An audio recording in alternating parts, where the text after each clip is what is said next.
Енді осы бұрыштарды транспортердің көмегімен өлшеуді түсіндірейін. Ол үшін мына бұрыштың төбесін транспортерда, барлық транспортерда мына жерде ортасына нүкте болады, байқаған болсақ. Сол нүктені осы төбеге қою керек. Сол төбеде тұру керек.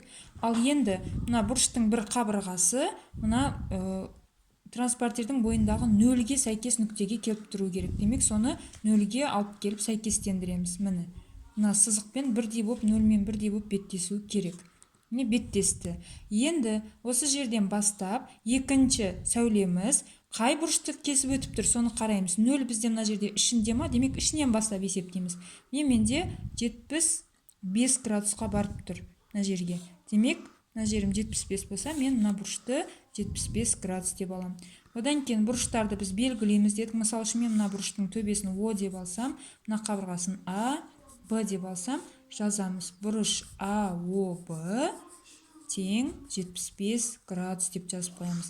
Ал келесі бұрышты өлшеу үшін тағы да солай. Транспортердің центрі деп айтылады мына нүктені. Транспортердің центрі мына бұрыштың төбесіне алып барып қоямыз.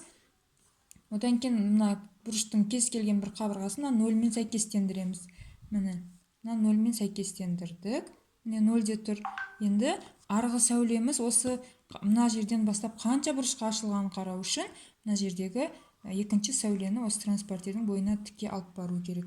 Сол кезде бізде 115 градусқа сәйкес деп тұр. Демек, мен бұл бұрышты да белгілеймін. С, Д, Е деп алайын.